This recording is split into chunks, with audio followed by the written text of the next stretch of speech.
နောက်ဆုံးမှာတော့ဘန်ကောက်မှာမန်လေးလက်ရဆစ်တွေစားနိုင်မဲ့နေရာလေးကိုရှာတွေ့နိုင်ခဲ့ပါပြီရှင်။ခုဆိုင်လေးကတော့မန်လေးမှာစားများကြတဲ့ယူနယ်ဟော့ပေါ့တွေ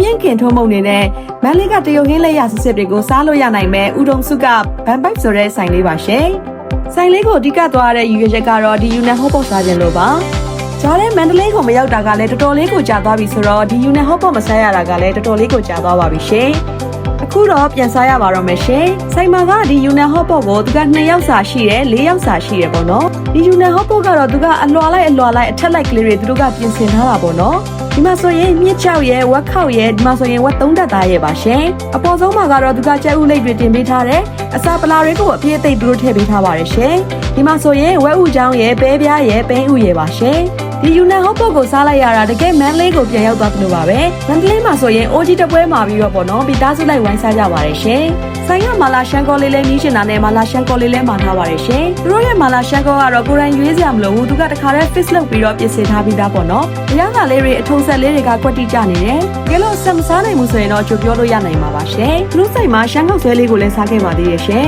ရှမ်းကောက်ဆွဲဆိုတာနဲ့မန္တလေးကိုပဲပြင်းမြင်မိပါတယ်ရှင်။မန္တလေးကတကယ်ကိုရှမ်းကောက်ဆွဲဆိုင်အရန်ပေါ်တဲ့မြို့ပါ။ခုရှမ်းကောက်ဆွဲလေးကတော့သူတို့စတိုင်နဲ့သူတို့လုပ်ထားတဲ့ရှမ်းကောက်ဆွဲလေးလို့ဆိုရမယ်ပေါ့နော်။အရသာလေးကသူက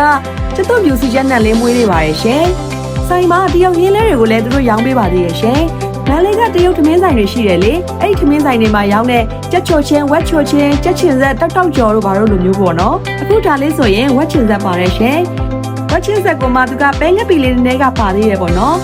မန္တလေးကတရုတ်ရင်းဆိုင်တွေမှာဒီကဝက်စားနေကြပေါ့နော်ဝက်ပဲငပိတို့ဝက်ချင်ဆက်တို့နဲ့တောင်တူပါတယ်ရှင်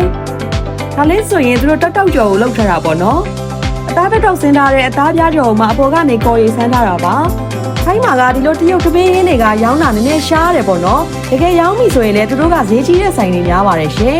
ခုပန်ပိုက်ဆိုတဲ့ဆိုင်လေးမှာကတရုတ်ဟင်းလေးတွေဆိုရင်လည်းကောင်းတယ်ပေါ့နော်ဈေးလေးတွေဆိုရင်လည်းတင့်တယ်ပေါ့နော်သူတို့ဆိုင်မှာနေကင်းနေလေပေါ့နော်ပပပ live food လေးတွေစားချင်တဲ့သူတွေအတွက်လည်းဒီလိုအကျော်ပန်းလေးတွေသူတို့လုပ်ပေးထားပါတယ်အကျော်လေးတွေကတော့အစုံထည့်ပေးထားတာသဘောကျဆုံးကတော့ဒီကလားပြာကျော်လုံးလေးတွေပါရှင်တကယ်မြန်မာ PS 55 ကိုရတယ်ပေါ့နော်မူဗီကျော်လေးကတော့ခုမှချက်ချင်းကြော်ထားလို့လားမသိဘူးအရန်ကိုပဲကျွတ်ရွနဲ့ပွားလေးပါသူတို့စီကအချင်းကလေကလားပြာကျော်တဲ့တွေမှာထည့်ပေးသလိုအချင်းပေါ့နော်သူတို့ကအချင်းတိုက်ဖက်ကိုသွားပါတယ်ရှင်အကျော်ကတော့ဘာကျော်နေကြိုက်တယ်ပေါ့နော်စီကျော်ဖြစ်လို့သာအရန်မစားရဲလို့ပါခုလေးစားပြီးရင်လက်ဖက်ရည်တောက်ရမှဆိုတဲ့သူတွေအတွက်လည်းသူတို့လက်ဖက်ရည်လေးလုပ်ပေးထားပါသေးတယ်။နောက်ဆုံးချိုပွဲကတော့မြင့်ခင်ထုံးမုံပါရှင်။ဒီဆိုင်ကိုလာရတဲ့အဓိက2ချက်ထဲကတစ်ချက်ကဒီမြင့်ခင်ထုံးမုံကြောင့်ပါ။မန္တလေးလူကြုံရှိမှအမြဲမှစားရတဲ့မြင့်ခင်ထုံးမုံကိုဒီမှာစားလို့ရပါပြီ။မြင့်ခင်ကထုတ်တဲ့မုံလေးတွေကိုဒီဆိုင်မှာဝယ်လို့ရနိုင်ပါတယ်ရှင်။သူတို့ကမန်းလေးကနေလေရင်နဲ့ဓာတ်ရိုက်တည်ရောင်းတာဖြစ်လို့မုံလေးတွေက fresh မဖြစ်မှလည်းမပူရဘူး။ကဲလို့ကိုကမြင့်ခင်ရဲ့တခြားသော product လေးတွေကိုမှာကျင်နေဆိုရင်လည်းပေါ့နော်သူတို့ဆိုင်နဲ့တစ်ဆင့်ချိတ်ပြီးတော့မှာယူလို့ရနိုင်ပါတယ်တဲ့ရှင်ခုရိုက်ပြထားတဲ့ဆိုင်လေးကတော့ဘန်ပိုက်ဆိုတဲ့ဥဒုံစုကဆိုင်လေးပါဆိုင်လေးကဆိုင်ခွဲ2ခုရှိပါတယ်ရှင်တစ်ဆိုင်ကပတူဝမ်းမှာတစ်ဆိုင်ကဥဒုံစုမှာပါကိုကတကယ်လို့မြင့်ခင်ကထုတ်တဲ့မုံတွေသူတို့ရဲ့ဆိုင်ကစားစရာတွေကိုမှာကျင်နေဆိုရင်သူတို့ရဲ့ website ကနေတစ်ဆင့်လဲမှာလို့ရနိုင်ပါတယ်တဲ့ရှင် Google ရဲ့ search box လေးမှာ Banbite ဆိုပြီးတော့ရိုက်လိုက်ရင်သူတို့ရဲ့ website လေးကြာလာမှာပါရှင်